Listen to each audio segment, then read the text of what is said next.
o repertório do não. Os essencialistas não dizem não de vez em quando. O não faz parte do seu repertório regular. Portanto, para que você sempre diga não com tato e gentileza, é útil ter várias respostas possíveis para usar.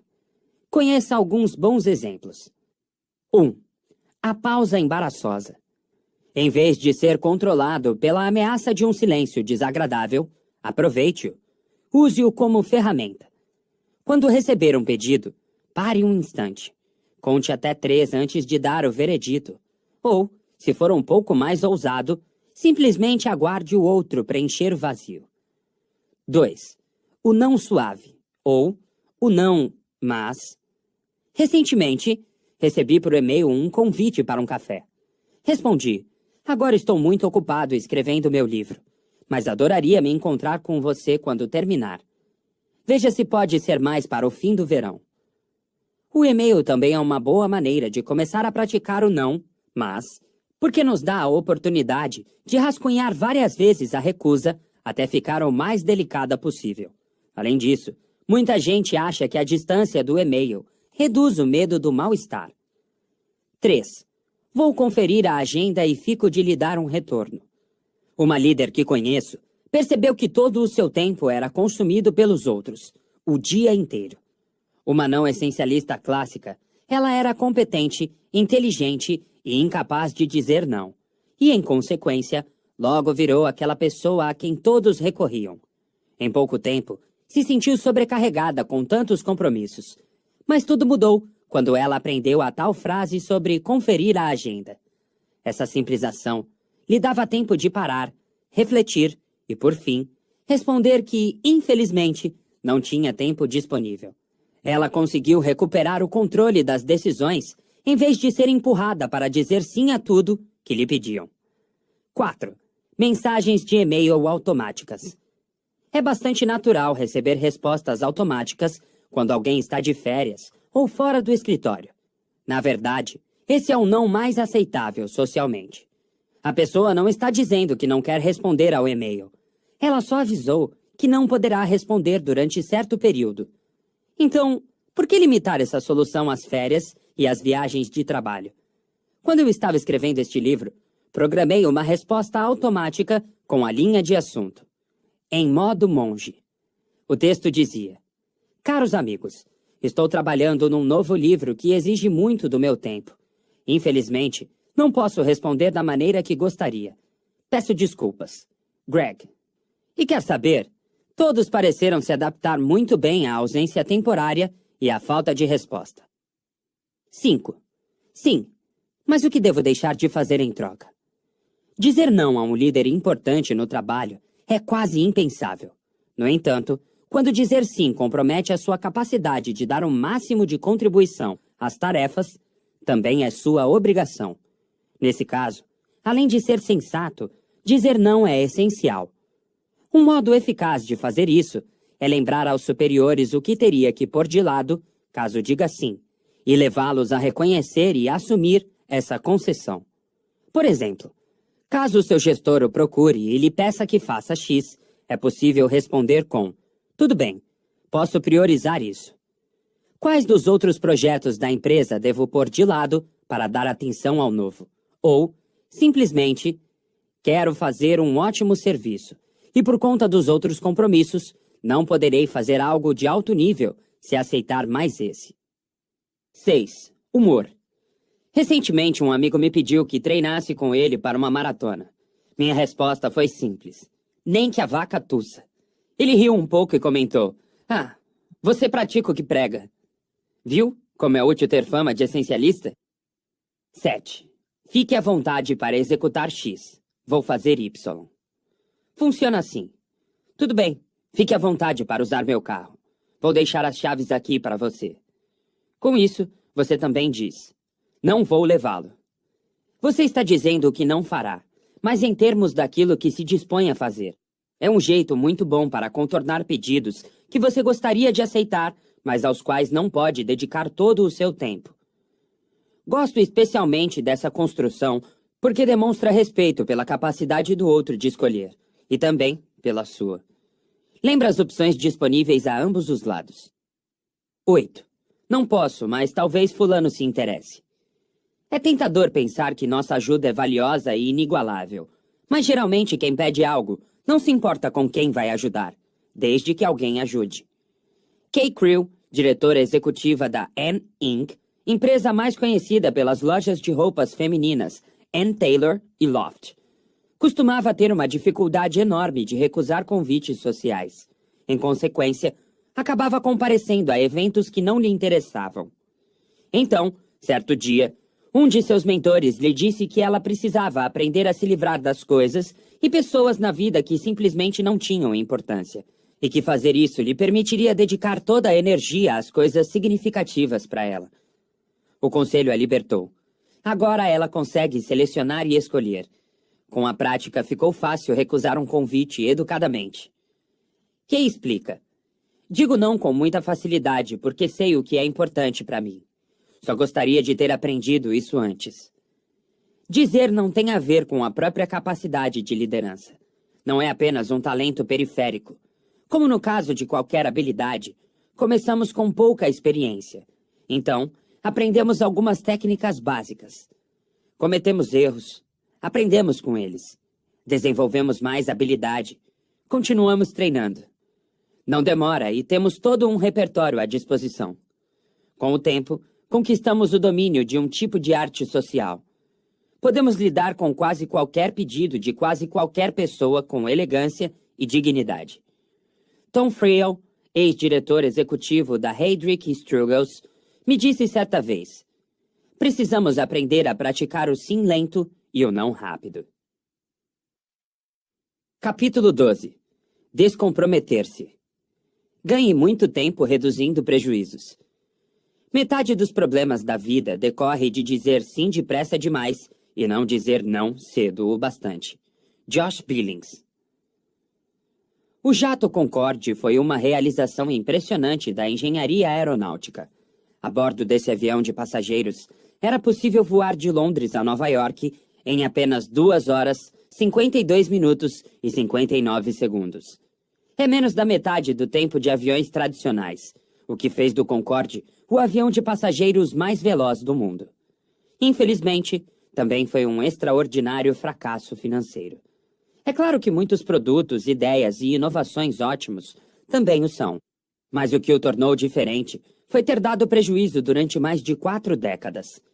E toda vez que fugia do orçamento, os governos francês e britânico despejavam mais e mais dinheiro no projeto. Fizeram isso mesmo sabendo que a probabilidade de recuperar o investimento constante, sem falar das despesas originais, era minúscula.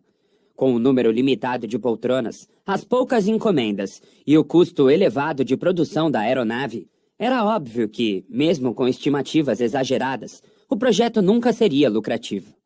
Na verdade, ao serem liberados depois de 30 anos, os documentos do governo britânico revelaram que os ministros da época sabiam que o investimento não se sustentava em bases econômicas normais.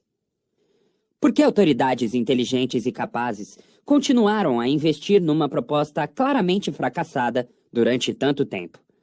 Uma das razões é um fenômeno psicológico muito comum chamado influência dos custos perdidos. A influência dos custos perdidos é a tendência de continuar investindo tempo, dinheiro e energia numa proposta que sabemos ser mal sucedida, só porque já gastamos um valor impossível de ser ressarcido. Isso pode facilmente se transformar em um círculo vicioso. Quanto mais investimos, mais decididos ficamos a ver se dá certo e se o investimento rende. Quanto mais investimos em algo, mais difícil é deixá-lo para lá. Os custos perdidos de desenvolver e construir o Concorde ficaram por volta de US$ 1 bilhão. Mas, quanto mais dinheiro os governos britânico e francês despejavam no projeto, mais difícil ficava se afastar e desistir. Os indivíduos são igualmente vulneráveis a essa influência. Ela explica o fato de continuarmos a assistir a um filme horroroso só porque já pagamos pelo ingresso. Porque continuamos a pôr dinheiro na reforma de uma casa que parece nunca terminar. Porque continuamos a esperar o ônibus ou o metrô que nunca vem, em vez de pegar um táxi. E porque investimos em relacionamentos fracassados, mesmo quando nosso esforço só piora a situação. O não essencialista não consegue se libertar dessas armadilhas. O essencialista tem a coragem e a confiança necessárias para admitir seus erros e se descomprometer, sejam quais forem os custos perdidos. Não essencialista. Pergunta: por que parar agora que já investi tanto nesse projeto? Pensa: se continuar tentando, farei isso dar certo.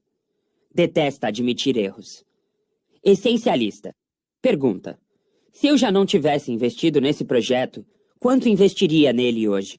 Pensa: o que eu poderia fazer com o tempo ou o dinheiro se pulasse fora agora? Fica satisfeito em reduzir as perdas. A influência dos custos perdidos, embora bastante comum, não é a única armadilha não essencialista que demanda cautela. A seguir, conheça várias outras armadilhas e também algumas dicas para escapar delas com tato e o mínimo de perdas. Evite armadilhas de comprometimento. Cuidado com o efeito dotação. A sensação de posse é poderosa. Como dizem por aí, ninguém lava carro alugado. Isso se deve ao chamado efeito dotação. A tendência de subestimar o que não é nosso e supervalorizar o que já possuímos.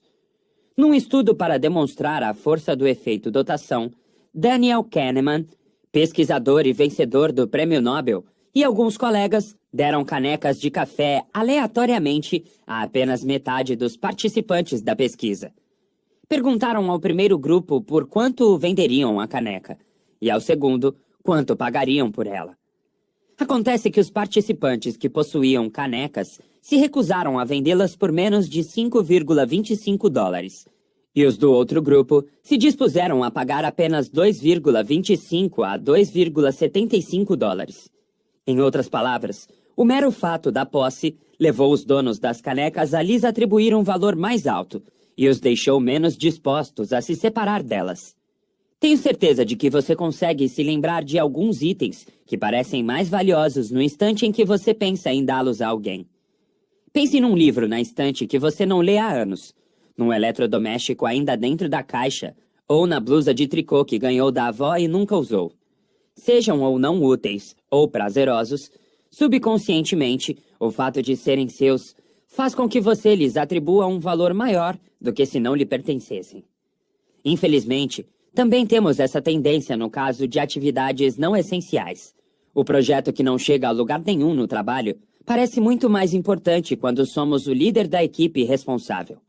Fica mais complicado se livrar do compromisso de ser voluntário na venda de bolos para a caridade quando nós é que tivemos a ideia. Quando nos achamos donos de uma atividade, sentimos mais dificuldade para nos descomprometer. Ainda assim, eis uma dica útil. Finja que ainda não é o dono. Tom Stafford descreve um antídoto simples para o efeito dotação. Em vez de perguntar, que valor dou a esse item? Deveríamos indagar. Se eu não possuísse este item, quanto pagaria por ele? Podemos fazer o mesmo com oportunidades e compromissos. Não se pergunte, como me sentiria se perdesse essa oportunidade? Mas, se eu não tivesse essa oportunidade, o que estaria disposto a sacrificar para obtê-la? Do mesmo modo, podemos perguntar, se já não estivesse envolvido nesse projeto, quanto me esforçaria para entrar nele? Supere o medo do desperdício. Hal Arks, professor de psicologia da Universidade Estadual de Ohio, que estuda juízos de valor na tomada de decisões, estava curioso com um enigma. Por que os adultos são muito mais vulneráveis à influência dos custos perdidos que as crianças?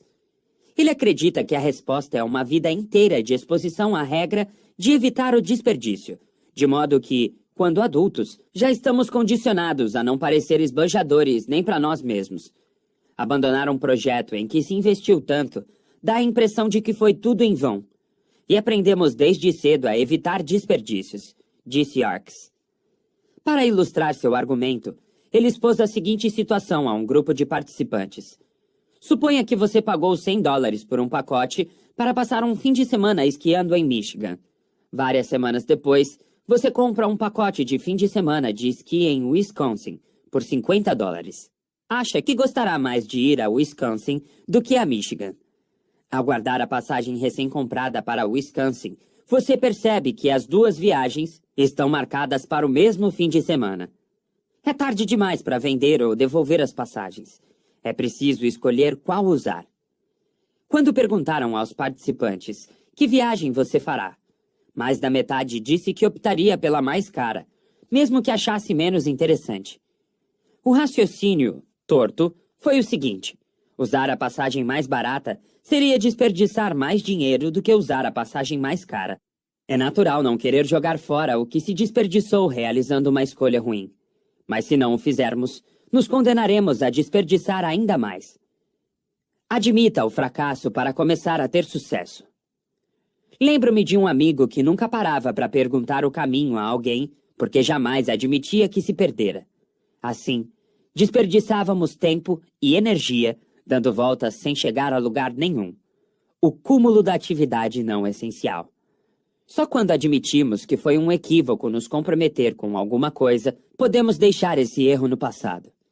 Por outro lado, se continuarmos negando o equívoco, ficaremos rodando em círculos à toa. Não deveria ser vergonhoso admitir que falhamos. Afinal de contas, no fundo estamos reconhecendo que agora somos mais sábios do que antes. Pare de tentar forçar o encaixe.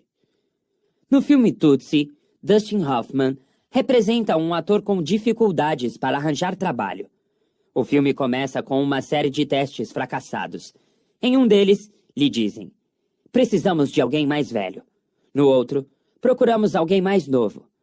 O terceiro se passa mais ou menos assim: você não tem a altura que queremos, dizem-lhe. Ele responde: posso ficar mais alto. Não, precisamos de alguém mais baixo, rebate o diretor. Desesperado para conseguir o papel, o personagem de Hoffman explica: não preciso parecer tão alto. Veja, estou usando o salto. Posso ser mais baixo. Sei. Mas procuramos alguém diferente. Ainda persistente, o candidato a ator continua: posso ser diferente. Muitas vezes agimos justamente como o personagem de Dustin Hoffman, fazendo muito esforço para ser o que não somos. No filme, ele chega ao cúmulo de se passar por uma mulher para conseguir o papel em uma novela. Quer na vida pessoal, quer na profissional, é tentador forçar algo que simplesmente não se encaixa. A solução? Busque uma segunda opinião neutra. Quando ficamos emocionalmente muito envolvidos e tentamos forçar algo que não encaixa direito, é bom buscar uma segunda opinião. Uma pessoa que não esteja emocionalmente envolvida na situação, nem seja afetada por nossa escolha, pode nos dar permissão para parar de insistir numa coisa que claramente não está dando certo. Certa vez, desperdicei meses de trabalho tentando empurrar um projeto que simplesmente não funcionava. Quanto mais eu me empenhava, pior ficava a situação. Mas minha reação irracional foi investir ainda mais. Eu pensava: posso fazer isso dar certo. Não queria aceitar que estava jogando meus esforços no lixo. Finalmente, contei minha frustração a um amigo que tinha a vantagem de estar emocionalmente afastado do projeto e não estar sobrecarregado com os custos perdidos, capaz de avaliar minhas decisões à distância. Depois de me escutar, ele disse: você não está casado com isso. E com essas simples palavras, fui libertado para deixar de investir em algo não essencial. Tenha consciência da influência do status quo. A tendência de continuar fazendo uma coisa só, porque sempre a fizemos, pode ser chamada de influência do status quo. Uma vez trabalhei numa empresa que usava um sistema de avaliação de funcionários que me parecia tão desatualizado que fiquei curioso para saber há quanto tempo era utilizado. Quando procurei seu criador na empresa, descobri que ninguém, nem mesmo a diretora de recursos humanos, no cargo havia muito tempo, sabia quem era. O mais surpreendente foi que, nos 10 anos que ela passara na empresa, ninguém sequer questionara o sistema. Era muito mais fácil aceitá-lo às cegas e não se dar ao trabalho de questionar compromissos já estabelecidos. Peguei emprestado do mundo da contabilidade um tratamento para a influência do status quo. Aplique o orçamento base zero. Ao calcular um orçamento, os contadores costumam usar os dados do ano anterior como base da projeção para o ano seguinte. Mas no orçamento base zero, eles partem do nada. Em outras palavras, cada item do orçamento proposto deve ser justificado desde o princípio. Embora exija mais esforço, esse método tem muitas vantagens. Distribui os recursos com eficiência, com base na necessidade e não no histórico. Identifica exigências orçamentárias exageradas, chama a atenção para operações obsoletas e estimula todos a serem mais claros em seus propósitos e ao explicar como as despesas se adequam aos projetos. É possível aplicar o orçamento base zero às nossas atividades. Em vez de alocar o tempo com base em compromissos existentes, suponha que não haja compromisso nenhum. Todos os anteriores sumiram. Então comece do nada, perguntando qual deles você acrescentaria hoje. É possível fazer isso com tudo, das obrigações financeiras aos projetos a que você se dedica e até aos relacionamentos que mantém. Qualquer uso de tempo, energia ou recursos precisará ser justificado outra vez. Se não se encaixa mais, elimine-o. Pare de assumir compromissos à toa.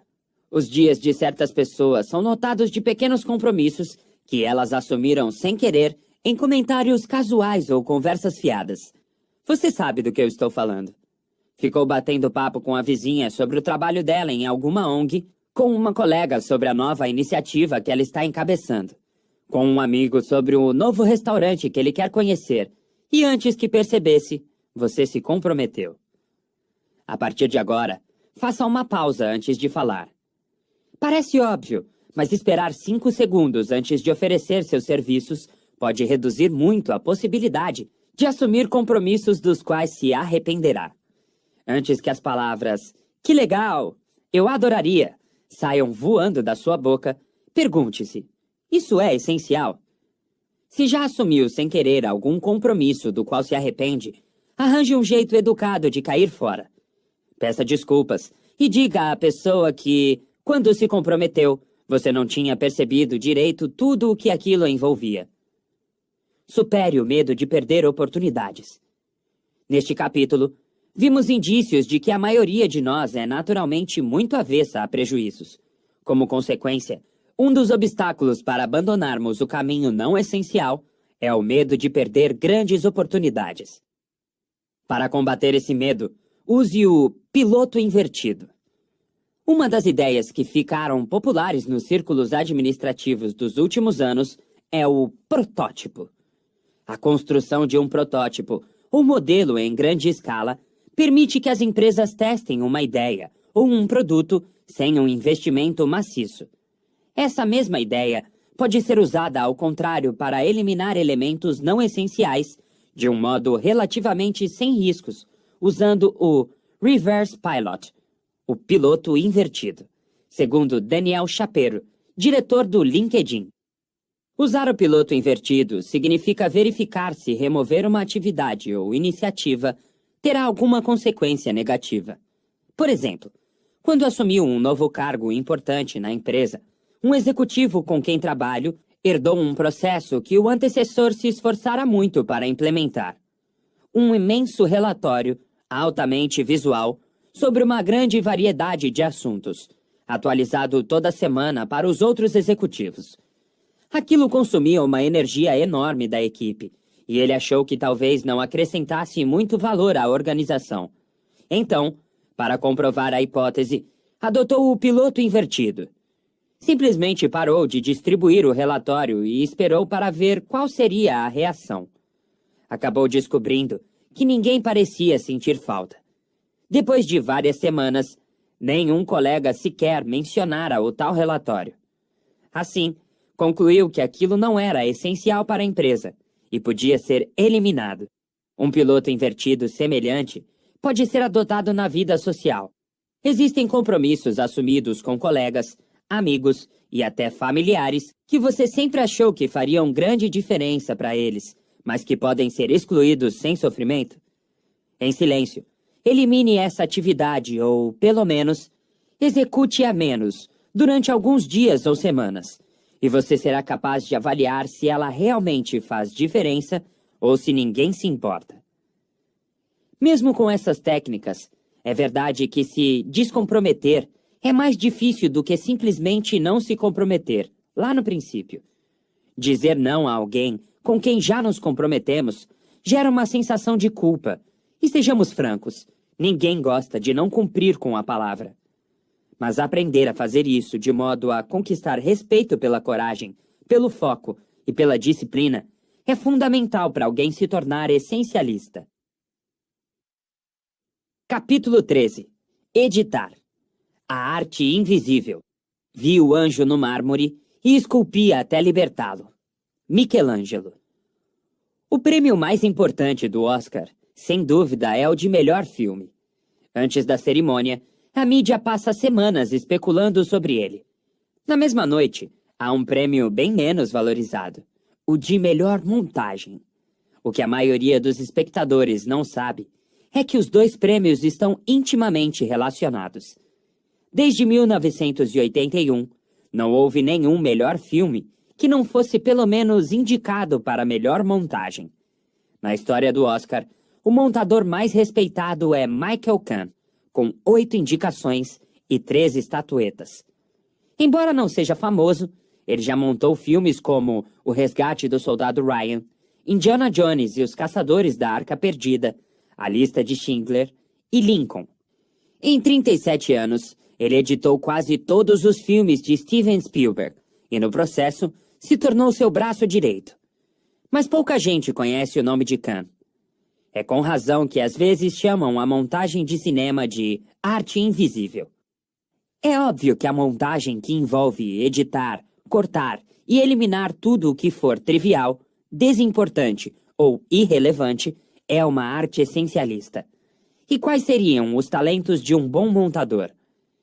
Quando os integrantes do setor de montagem da Academia de Artes e Ciências Cinematográficas, a entidade que concede os Oscars, se reúnem para escolher os indicados ao prêmio de melhor montagem, eles tentam, ao máximo, não olhar para o que deveriam estar olhando, como disse Mark Harris. Em outras palavras, o bom montador torna difícil não ver o que é importante, porque elimina tudo, menos os elementos que definitivamente precisam estar ali. No capítulo 6, comparamos a exploração e a experimentação ao jornalismo, que exige fazer perguntas, escutar e ligar os pontos para distinguir o pouco que é essencial do muito que é banal. Portanto, faz sentido que o próximo estágio do processo essencialista, a eliminação do que não é essencial, seja assumir o papel de editor e montador na vida e na liderança. Jack Dorsey é mais conhecido por ser o criador do Twitter e fundador e presidente executivo da Square, uma empresa de pagamentos pelo celular. Sua abordagem essencialista da administração é incomum. Numa palestra recente, Jack disse que vê o papel do presidente executivo como o de editor-chefe. Em outro evento em Stanford, ele explicou melhor. Quando digo editor, quero dizer que há 1000 coisas que poderíamos fazer, mas apenas uma ou duas importantes. Todas as ideias e contribuições de engenheiros, técnicos e designers vão inundar constantemente o nosso escopo. Como editor, pego essas colaborações e decido qual delas, ou que junção de algumas, faz sentido para a nossa atividade. O editor não é apenas quem diz não às coisas. Isso uma criança de 3 anos sabe fazer. E o editor não elimina, simplesmente. Na verdade, de certo modo, o editor acrescenta. Ele subtrai de forma deliberada para dar vida a ideias, cenários, enredos e personagens.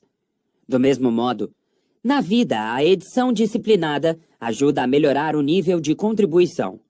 Ela aumenta a capacidade de focar o que realmente importa. Dá mais espaço para as relações e atividades mais significativas florescerem. A edição auxilia a execução sem esforço do essencialista, porque remove tudo o que distrai e tudo o que é desnecessário. Ou, como explicou um editor de livros, meu serviço é reduzir ao mínimo o esforço do leitor. A meta é ajudá-lo a ter a compreensão mais clara possível da mensagem ou do ensinamento mais importante. É claro que editar também envolve perder para ganhar. Em vez de tentar encaixar tudo, todos os personagens, todas as reviravoltas, todos os detalhes, o editor pergunta: tal personagem, reviravolta ou detalhe melhoram a obra?